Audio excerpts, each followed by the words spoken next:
Hey everyone, it's Alex the Real Mr. Robinson, and we are at part 17 of my chronological recap of the Marvel Cinematic Universe, and today, it's Black Panther. Now, there's really not much for me to say about this movie right here, because ever since this came out in February of last year, everyone's been talking about it non-stop since the day it came out, through Infinity War, through Ant-Man and the Wasp, up until it got nominated for several Academy Awards, and when it won 3 Academy Awards. So there's not much I can really offer that hasn't been said about this movie, except that I still love it. It's still one of my favorite movies of last year. I will add one thing though, now that I'm looking at this movie 14 months later. I knew this was going to be a hit when it came out, because it's the Marvel brand. Black Panther was a big hit in Civil War, so of course his standalone movie would be a hit. But I had no idea that it would be the gigantic phenomenon that it ended up being. In terms of a movie that just shook the world and having people talk about it constantly, getting all this Oscar recognition and having people going back to the theater over and over again, I don't think I've seen a movie on this level since James Cameron's Avatar. And in a way, Black Panther is very much like Guardians of the Galaxy, where it takes place on Earth, but Wakanda just has its own distinct look to it, that it might as well take place in a different universe. Similar to how the Guardians of the Galaxy films are completely distant from the rest of the MCU. And thanks to the now Oscar-winning production design and costumes, you really get a sense that this is pretty much another world, even though it's still on Earth. I love how this movie looks in terms of blending science fiction with African culture. It's just absolutely gorgeous. The score in the movie is fantastic as well. For me, in terms of MCU scores, I think it's between this, Infinity War, and Thor Ragnarok, but might need a little time to really think about that. All the characters are great, and Chadwick Boseman does a fantastic job like he did in Civil War, and I love how this movie pretty much carries his arc that started in Civil War and fleshes it out even further. Where his father is killed, he is now crowned King of Wakanda, and he also has to deal with the sins of his father, and if he can even live up to that mantle, or should he just be his own king altogether? And I've heard a lot of people say that Chadwick Boseman's not good in this movie, and sure, he might not have the strong personality that Robert Downey Jr. does, but this is Black Panther, this isn't Iron Man. It's a completely different character, and the way he handles all these situations, these extremely stressful situations as king, and especially when those sins of King T'Chaka come back, he handles it with such grace, elegance. He could be under all the pressure, and he still keeps his cool, and I love it. Although there is one really fantastic moment where he's in the ancestral plains, right before the film's climax, where he's approached by the spirits of his ancestors and his father, and he really has a strong acting moment where he scolds at his ancestors, saying how they were wrong to turn their backs on the world. Look what you've created in the form of Eric Killmonger, and it's not right to just watch the rest of the world crumble while we stay in our little isolated and hidden place in Africa. So it's a really powerful moment, and Chadwick Boseman just really does a phenomenal job here. And all the other side characters are fantastic as well. Nakia, Okoye, Shuri, M'Baku, they're all memorable characters, with the women actually stealing the show, sometimes more than King T'Challa himself, especially Shuri. Out of all the new characters, Shuri's probably my favorite.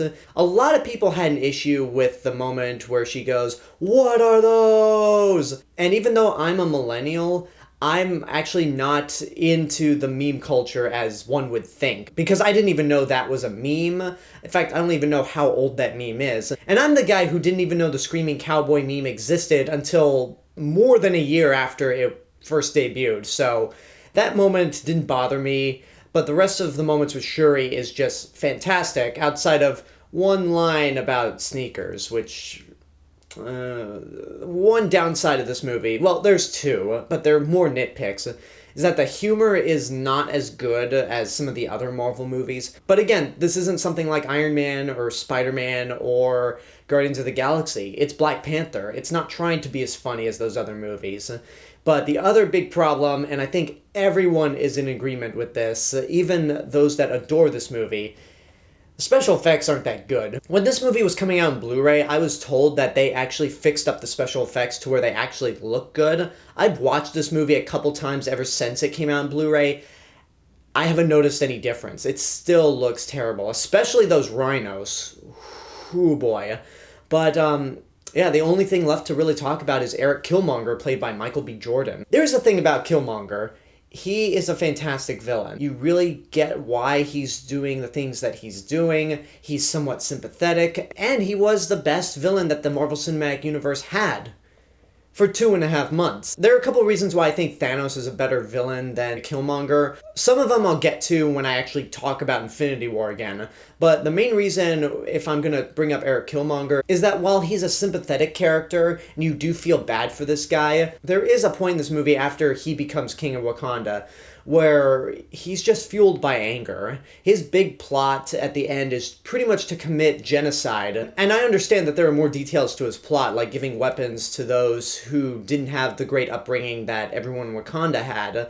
But at the end of the day, it's still genocide, and I can't get on board with that, and there's no real reason for him to want to commit genocide. With Thanos, there is a reason, but we'll get to that when we get to Infinity War. But still, even with that issue, I think this is a fantastic villain, right up there with some of the best. He's probably the second best villain in the series. It's actually a tie between him and Loki for the second best villain. But he's a great villain, and this entire movie is just fantastic all around. It's gorgeous, it's well written, the performances are fantastic. The action scenes, while not as good as the action scenes in Civil War that involve Black Panther, still good. And it's very heartfelt, very emotional, and it's just a fantastic movie all around. And my rating for this movie hasn't changed in the past 14 years that it's been out. Get off your ass and go see it now. This is the first comic book movie to ever be nominated for Best Picture, and there is just a damn good reason on why this was nominated for Best Picture. It is that great of a film. As for the Stan Lee cameo, he plays this casino customer as some of our characters visit this underground casino in South Korea, which I imagine in the MCU, that whole country must be tired of superheroes coming in and just wreaking havoc between Age of Ultron and this. But anyway, T'Challa places some bets as he's talking to a character from Captain America Civil War, played by Martin Freeman. T'Challa walks off, not realizing that he won, and then Stan Lee comes up and says, you know what, I'm just gonna take these, move them over here, and hold on to them for safekeeping. It's an amusing cameo. Nothing too special about that. Now, in terms of the stingers, the mid-credit stinger is actually more of an extension of the plot. It's not just a setup for what's to come. It involves T'Challa heading to the United Nations to announce to the world that for the first time in Wakanda's history, they're going to open up their doors to the rest of the world, share their technology, and it's just a great scene because it just really puts in perspective that we're all one race. Like, sure, a lot of us come from different countries, speak different languages, have different cultures, but we still live on the same planet. The best thing we could possibly do is be united and really put the name United Nations to practical use. Share our science, share our medicines, share our technology, just anything we can do to try to make the world a better place. And it sounds cheesy, it sounds on the nose, but that's the honest truth for me. And that's why this ranks as one of the better mid-credit scenes. The end credit scene is actually more the setup, where we get to see Shuri's broken white man, aka Bucky Barnes,